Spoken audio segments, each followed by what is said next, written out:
Hi folks, welcome to Crisco's Corner. Unfiltered commentary. And not your truth, the real truth. Please like, share, and subscribe. And as always, thank you for your support.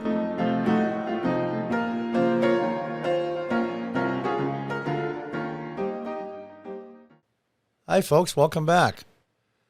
I'm going to call this episode Shut Up and Take It. Or more or less, Shut Up and Comply.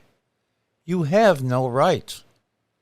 And I'm going to play a really short clip here, show you a few photographs of both the prosecutors in the Rittenhouse case. We all know that Kyle was found not guilty on all charges, but I think this episode is important to talk about because this is the mindset now of many, many prosecutors, district attorneys, especially in major cities. Kenosha isn't that big. It's about 100,000. It's bigger than where I live. I live in upstate New York, about 45,000, but there's about 200,000 in the county, a little bit less. I would consider this a huge city. Now, where does this mindset come from? That we get to stick up for people and protect people that want to burn down and destroy your town because they feel that their cause is righteous. Kenosha, of course, there was rioting last year when the incident happened with Rittenhouse. That good half of the downtown was just burned out. That one car lot you'll see a picture of soon had over 130 cars in it, burned right down in the middle. The interiors were missing. That's how bad they were burning. And you're supposed to sit there and take it.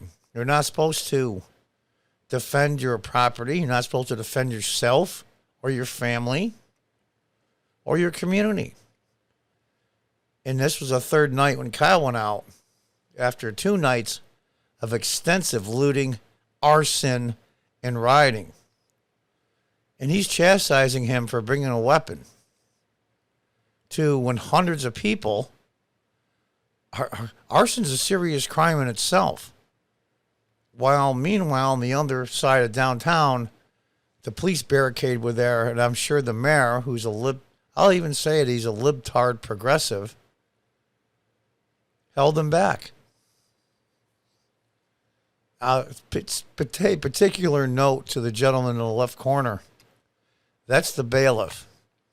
And he's trying not to make a face of disgust. He's doing his best, but you can tell. Let's listen to this mental pygmy. You have no rights. Just shut up and comply. Everybody takes a beating sometimes, right? Sometimes you get in a scuffle and maybe you do get hurt a little bit. That doesn't mean you get to start plugging people with your full metal jacket AR-15 rounds, and no, bullets are not bullets. Yeah, they are. So you're supposed to sit there and get pummeled. You're supposed to sit there like take a piece of concrete and smash the back of your head with it like Kyle. You're supposed to take it when a gentleman that's twice the size as Kyle leaps through the air and kicks him on the side of his face. You're supposed to take it when someone takes a skateboard, swings it around. It's going to be cause a lot of damage into your neck, and then swings it around, hits the side of your head. All these things you're supposed to take because their cause is righteous. They get to burn. They get to pillage. They get to ruin lives. Oh, these people have insurance? No, they don't. Not to cover all of that. Even if they did, that's their livelihood. I had a small business for over 20 years. It's what you are. And many people are completely burned out. Insurance won't even cover the removal of the rubble. You lose everything. Everything. You think those creditors are not going to want their money? You're going to have to file bankruptcy? You're ruining lives, but you have to put up with it. You have to sit there and take it because we're righteous. The Antifa types and the BLM types, we're righteous. We're fighting injustice.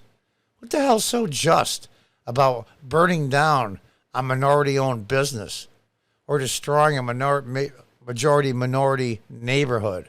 Nothing. Well, maybe this guy got his ass beat a few times when he was young. So he grew up to be a district attorney. So go after the bullies? Yeah, okay. he became the bully. Why do you get to immediately just start shooting? As Mr. Binger said, he brought a gun to a fist fight. And he was too cowardly to use his own fist to fight his way out. He has to start shooting. No, he has to start shooting because he's a coward. Unbelievable. Unbelievable. They were chasing Rittenhouse. He tried to defuse the situation many times. He ran until he couldn't run anymore. And his life was in danger. But your life doesn't count because you're not on the right side politically. You're on the right side morally. You're not virtuous enough. We're fighting for justice. Bull. Absolute bull. And here's the lead attorney here, this moron. Binger is his last name. In fact, it's funny they're making fun of him now, those of you that watch Game of Thrones. He looks like a little finger. That's the character in Game of Thrones that's a really evil piece of crap. He looks a lot like him, and his name almost sounds like him. It's kind of funny. Listen to what this moron had to say. What does he do that night? Oh, let me tell you all the awful things Joseph Rosenbaum did. He tipped over a porta potty that had no one in it. Now watch the bailiff in the corner. He's trying his best not to react. He really is. I don't think he's doing a good job, but you can tell. He's looking at him like, I didn't know you could pile crap that high without it falling over. He swung a chain. He lit a metal garbage dumpster on fire. Arson. There were buildings burning. This moron that they're talking about was swinging a chain at Kyle in front of a bunch of people at a gas station probably a good half hour, 45 minutes prior. This is the same Rosencrantz, by the way, that I can't describe here because YouTube will take down this video, that did some appalling things to young boys between 9 and 11. You can get the idea. This is the guy they're defending. This is the guy that beat up on his grandmother. You're going to be kidding me, right? These are people with multiple felonies and arrests and warrants. Yeah. He's a Boy Scout. Oh, and there's this empty wooden flatbed trailer that they pulled out in the middle of the road, and they tipped it over to stop some bearcats, and they lit it on fire. Yeah, arson. You know what those flatbed trailers cost? $40,000, $50,000 easily. You just took somebody's livelihood away from them. Insurance is going to cover that. Just so the police can't come in and break up your rioting? He's defending this, and he's the assistant district attorney? This is what it's come down to. This is why this case is so important. Shut up and comply. You don't have any rights. Oh, and he said some bad words. He said the N-word. Now, here's the thing. He said the N-word. You know, it's amazing to me. Somebody said use the N-word in a joke on Twitter or somewhere. You're now a criminal. Look at this car lot. I believe this is from night one. There was 3 car lots similar. If you prefer to see the trail, referred to as car source 1, 2, and 3. I believe this is car source 1. By the way, owned by immigrants, which these progressive morons are supposed to be on the side of, or so they say. Look at this. Burned right down the middle, all of them. People were walking around with gasoline cans, weapons, firearms. You say, well, Kyle shouldn't have went down there. After 2 nights of watching this community burn, they say, well, he lives in Illinois. It's like 20 miles away. He grew up, he used to live in Kenosha. His dad lives there. His aunts live there. All his family lives there. He works there. It's a 20-minute drive. His mom is the one that moved. He has roots here. He cares about the community. And he was asked to help guard one of these car dealerships. Look at this. Look at the destruction. This is what they're defending. This is what you're supposed to say. No, you can't get in the way. You can't get in the way of taking your entire livelihood and your life away from you because you have to sit down, shut up, and comply. You have no rights. It's disgusting and it's unfair. Yeah, look at this. Oh, it's just some fires. You know, it's just some young people raising hell. You know how they are. Look at this. This is what they're defending. And you're not allowed. You're not allowed to stop them because they're virtuous and they're fighting for injustice, even though what they're fighting for is a lie. Some piece of crap that tried to grab a kid. I believe it was his, but the mother said, no, you don't have custody. This guy had several warrants out for him. And then when the police showed up, they ran him, had some warrants. He pulled out a knife, dropped that, and then grabbed a pocket knife, and the police shot him. He got paralyzed. This is what they're riding over. Funny part was, though, after federal investigation and state and local investigation, the police officer was more than his right to defend himself from being attacked with a person with a knife. Amazing to me. It truly is. And here's one of the businesses, burnt right down to the ground. Now, remember, this was last year before the election. Trump came down and looked. These people don't, the insurance doesn't even cover the money to knock down the building and haul it away. What if you had a mortgage on the place? What if you owe money on some of the inventory and on and on? Computer equipment. The list is endless. I had a business.